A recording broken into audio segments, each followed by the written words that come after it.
Bismillahirrahmanirrahim. Assalamualaikum warahmatullahi wabarakatuh. Perkenalkan, nama saya Insan Sani SMM, mahasiswa PPG dalam jabatan kategori 1 tahun 2022 FKIP Universitas Pasundan. Pada kesempatan kali ini, saya akan menampilkan video praktik pembelajaran di SMA Negeri 1 Pangalengan, khususnya kelas 11 IPS dengan materi perdagangan internasional. Semoga video praktik pembelajaran ini menjadi inspirasi untuk Bapak Ibu Guru dimanapun berada. Terima kasih.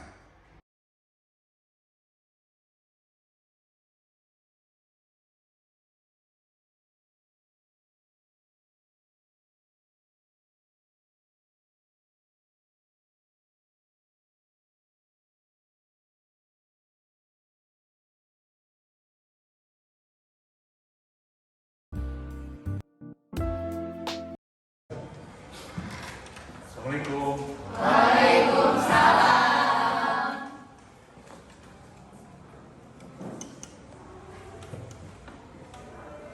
Bismillahirrahmanirrahim. Assalamualaikum warahmatullahi wabarakatuh. Waalaikumsalam warahmatullahi wabarakatuh. Apa kabar semuanya? Alhamdulillah. Baik, alhamdulillah. Kesempatan ini kita bisa bertemu dalam kegiatan pembelajaran ekonomi. Ya. Sebelum mulai kegiatan, mari kita berdoa dulu. Silakan kalian untuk pimpin doanya. Sebelum mulai pelajaran, kita berdoa dulu. Berdoa dalam percaya masing-masing. Mulai. Doa selesai. Alhamdulillah. Ya. Bapak absen dulu ya. Siapa yang tidak hadir untuk hari ini? Cecep, kemana Cecep? Itu papa sakit. Sakit. Oh, Cecep. Rizky Alfa, Pak. Rizky Alfa. Rizky Alfa. Siapa lagi? Intan izin. Intan izin. Sudah. Sudah, Pak. Ya. Mudah-mudahan yang tidak bisa bergabung, yang tidak hadir sekarang, mudah-mudahan pertemuan selanjutnya bisa belajar lagi ya bersama kita ya. Sebelum mulai kegiatan, coba sudah siap belajarnya? Coba lihat pakaiannya dirapikan, terus samping kanannya bangkunya coba ada sapa atau tidak?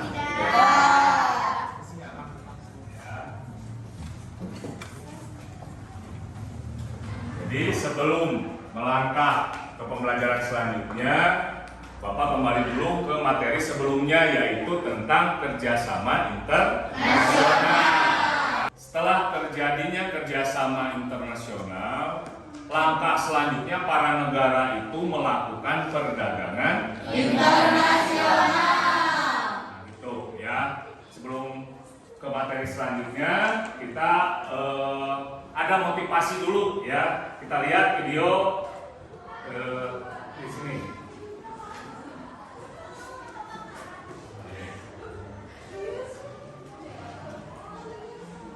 Kita saksikan bersama kegiatan ini.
motivasi kita dalam hidup ya. Jadi apapun kalau punya keinginan terus berusaha ya. Apapun pasti ada rintangan dan akhirnya kita mendapatkan kebahagiaan ya.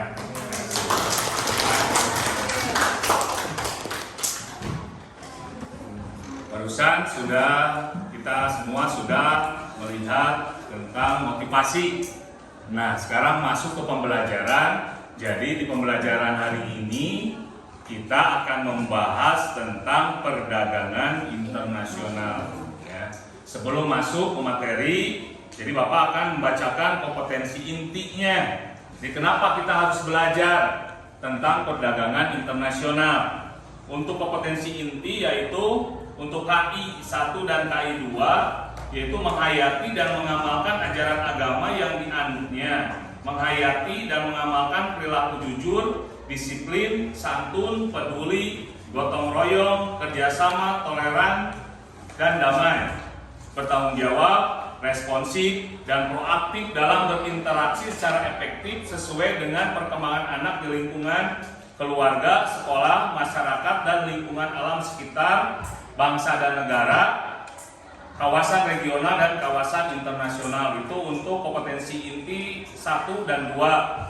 Sedangkan kompetensi inti 3 memahami, menerapkan, dan menganalisis pengetahuan faktual, konseptual, prosedural, dan metakognitif berdasarkan rasa ingin tahunya tentang ilmu pengetahuan, teknologi, seni, budaya, dan humaniora dengan wawasan kemanusiaan, kebangsaan, kenegaraan, dan peradaban terkait penyebab fenomena dan kejadian, serta menerapkan pengetahuan prosedural pada bidang kajian yang spesifik sesuai dengan bakat dan minatnya untuk memecahkan masalah. Untuk kompetensi inti 4, mengolah, menalar, dan menyajikan dalam ranah konkret dan ranah abstrak terkait dengan pengembangan dari yang dipelajarinya di sekolah secara mandiri, bertindak secara efektif dan kreatif, serta mampu menggunakan metode sesuai dengan kaidah keilmuan. Ya. Untuk KD-nya, jadi menganalisis yang pertama 3.9 itu menganalisis konsep dan kebijakan perdagangan internasional.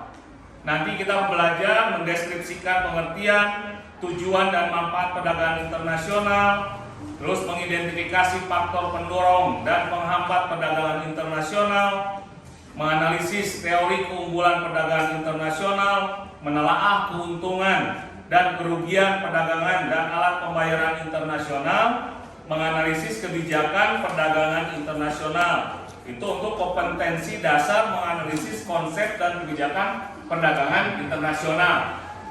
Terus 4.9 menyajikan hasil analisis dampak kebijakan perdagangan internasional. Indikator pencapaian kompetensinya menyajikan hasil analisis dampak kebijakan perdagangan internasional. Selanjutnya untuk tujuan pembelajarannya, jadi melalui pendekatan saintifik dengan penerapan model pembelajaran problem based learning atau PBL, tujuan yang akan dicapai adalah yang pertama, melalui kegiatan pengamatan, peserta didik mampu mengidentifikasi pengertian, tujuan, manfaat, dan faktor pendorong dan penghambat perdagangan internasional dengan tepat. Itu yang pertama. Yang kedua, melalui kegiatan diskusi, peserta didik mampu mengidentifikasi faktor pendorong dan penghambat perdagangan, teori keunggulan perdagangan, keuntungan, kerugian perdagangan, dan alat pembayaran internasional dengan cermat. Yang ketiga, tujuan pembelajarannya yaitu peserta didik mampu menyajikan hasil analisis dampak kebijakan perdagangan internasional dengan baik dan benar serta penuh tanggung jawab. Nah, itu adalah tujuan dari pembelajaran kita hari ini. Pesan sudah tentang tujuan dari pembelajaran kita hari ini ya. Nah, sekarang Bapak mohon kalian coba membentuk kelompoknya dengan tertib. Silakan, 4 orang bisa tinggal putar kursinya aja.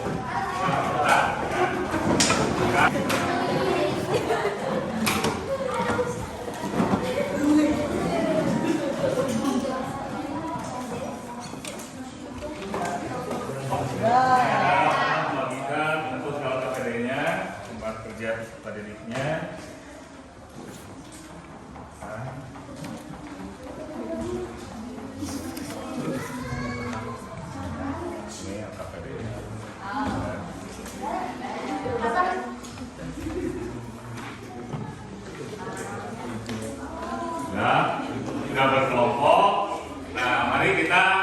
saksikan, tidak apa-apa sambil menyamping saja, kita menyaksikan sebuah video permasalahan dalam perdagangan internasional.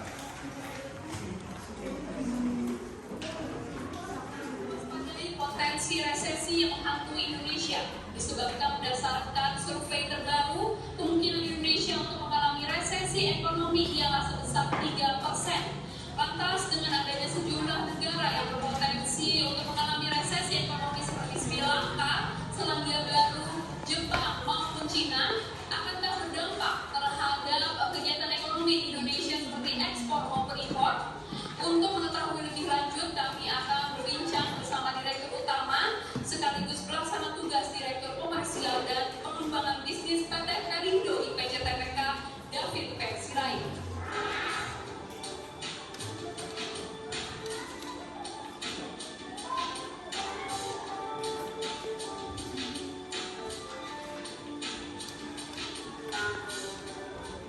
Oke, kalau untuk terminal peti kemas di Tanjung Priok sendiri itu di bulan Juni dibanding Juni tahun lalu itu naik 3%. Tapi kalau semester 1 Januari sampai Juni tahun 2022 dibanding tahun 2021 itu naik 5,9% atau hampir 6%. Untuk Tanjung Priok ya internasional, perdagangan internasional berarti ekspor dan impor.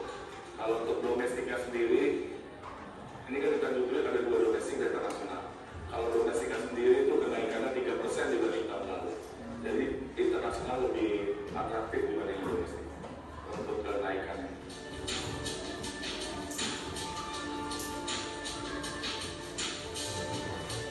Kalau dari detail sampai Tanjung Priok itu dikonsolidasi oleh Bea Cukai atau Departemen Perdagangan. Kita sendiri di IPC TPK itu yang interaksi yang lebih banyak. Dalam hal ini kita baru saja membuka servis China ya, langsung ke China dari Jakarta, hampir Surabaya, langsung ke Qingdao dan Shanghai. Jadi servis ke China. Jadi itu throughput yang tinggi itu ada di produk-produk yang ke China untuk ekspor maupun impor.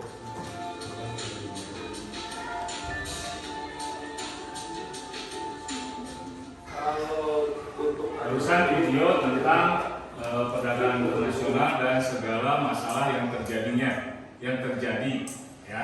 Untuk sekarang silakan kalian berkelompok mengerjakan untuk lembar kerja peserta didiknya. Silakan.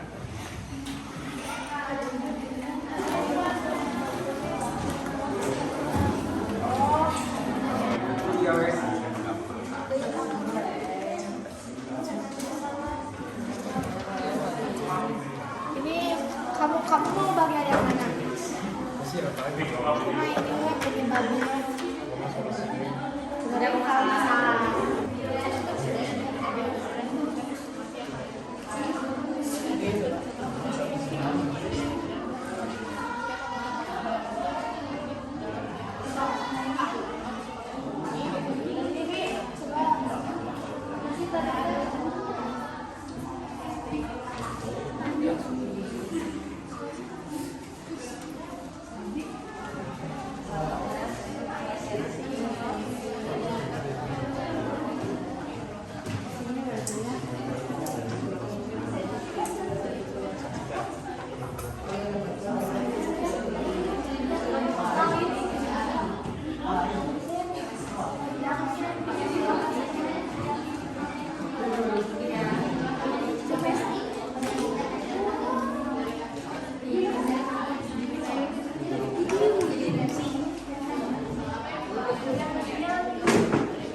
yang krisis ekonomi itu karena turunnya pasokan ekspor impor.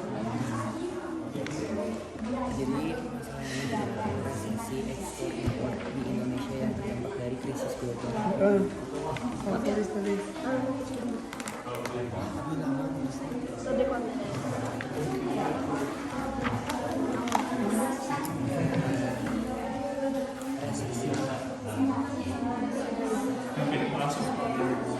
Nggak bisa. Ada permasalahannya, silakan. diskusikan. Nah, gitu.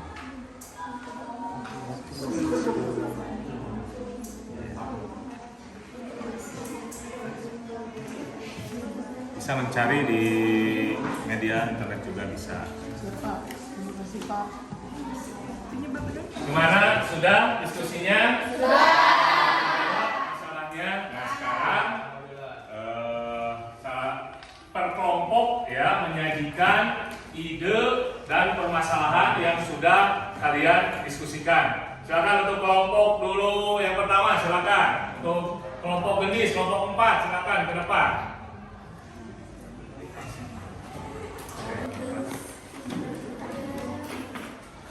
Aplaus untuk kelompok 4.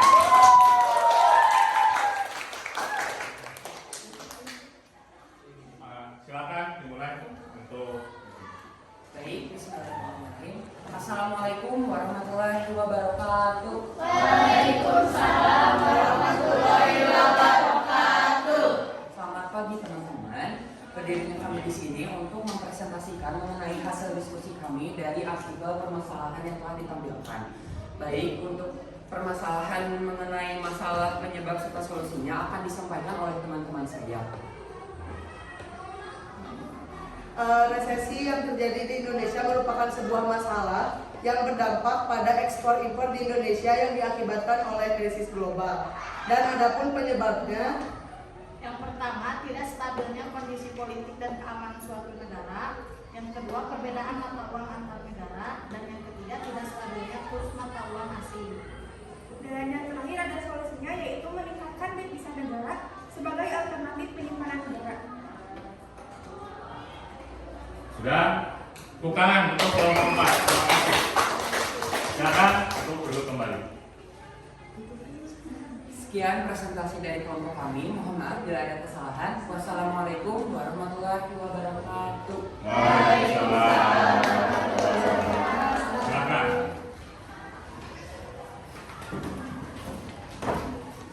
Terima kasih untuk kelompok 4. Nanti selanjutnya untuk kelompok 5-nya ya, untuk ke depan.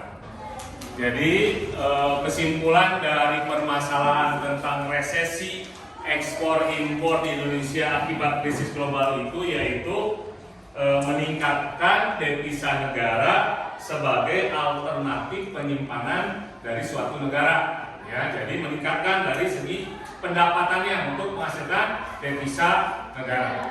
Itu kesimpulan dari permasalahan yang sudah kita saksikan di video sekarang. Setelah selesai diskusi, ada evaluasinya Bapak kirimkan melalui aplikasi WhatsApp ke KM. Nanti KM mohon di-sharekan ke anggota kelompoknya. Silakan dibuka untuk Google Form-nya untuk evaluasinya. Bisa diketik juga ya.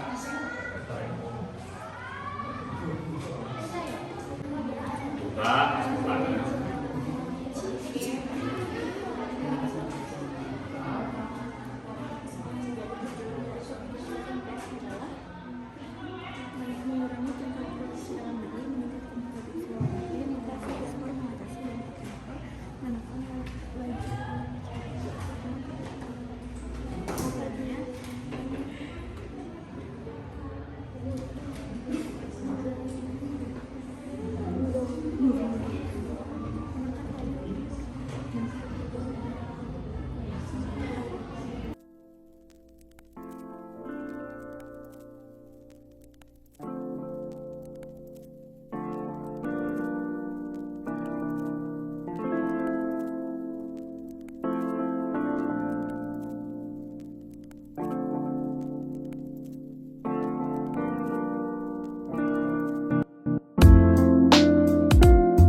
Nah sekarang menyambung yaitu tentang refleksi.